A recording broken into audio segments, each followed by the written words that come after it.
On the Lesser of Two Evils, October 24th, 2024.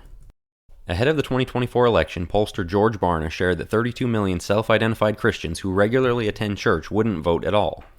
The reasons why probably vary, some out of disinterest, some because they have bought into the rhetoric about Christians not entangling with worldly affairs, and some who found the candidates distasteful. In any case, that is a group large enough to change the trajectory of the country, yet they have decided to abstain from using the tool given them.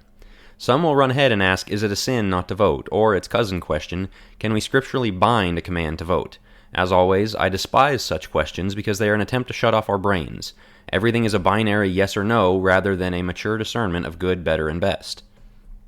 As Paul took the right given to him by the law to invoke an appeal to Caesar, Acts 25, 9-12, so Christians can use the rights given to us, such as votes and petitions. And just because it is not the ultimate good of soul-saving evangelism, it does not mean it is not a good. Pulling a child out of oncoming traffic isn't evangelism either, but it's a good thing to do. Voting on the big issues, abortion, LGBT matters, immigration, war, etc., often correlates with the more day-to-day matters like cost of living, education, and crime.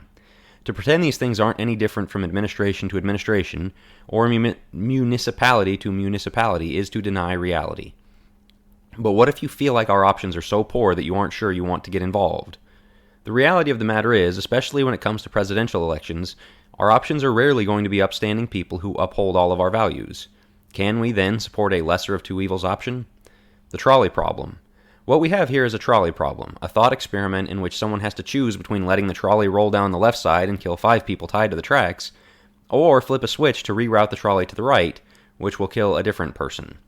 It's a question of agency. Do you allow 5 people to die but keep clean hands, or do you save the 5 by flipping a switch, thereby killing one who would not have died? Taking agency in a way that results in one death feels a lot dirtier than not getting involved, but as good as it feels to keep our hands clean, that does not absolve the responsibility of the 4 excess deaths. Making matters worse, in this particular trolley problem of our election, the person on the right tracks dies no matter what you do. The worst thing about the red tracks, like their weakness on abortion and LGBT matters, are echoed and amplified by the blue tracks. Under the current circumstances of national politics, there is no switch that can be pulled or not pulled that will avoid those unfortunate realities. That being the case, inactivity or siding with the greater of two evils is even worse, since there is an option to at least do some good by flipping the switch to the right tracks.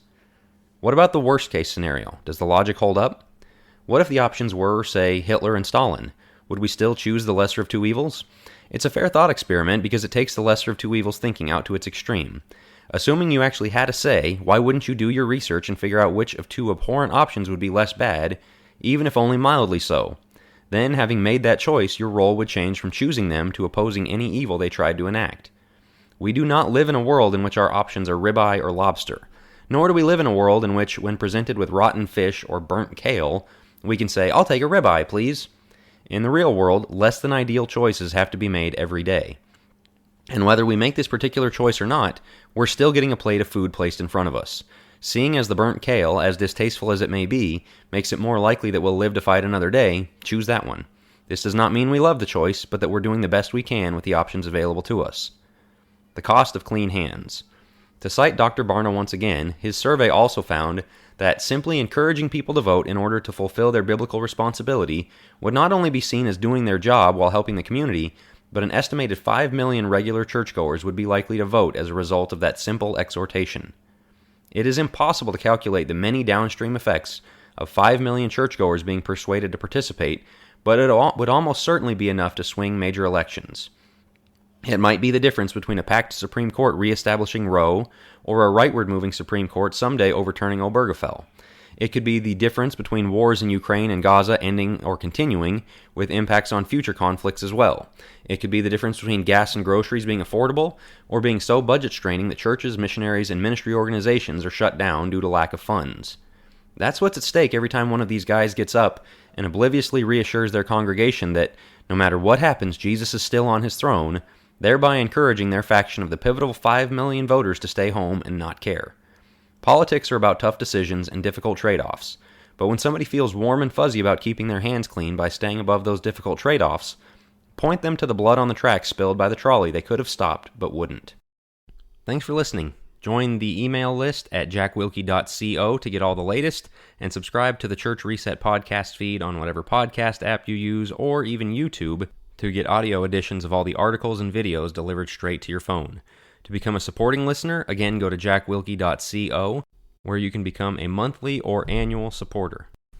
If you enjoyed this article, one of the best ways to support my work is by sharing it with others, whether via the podcast feed or by sharing the link via email or social media from the site jackwilkie.co. Thanks again.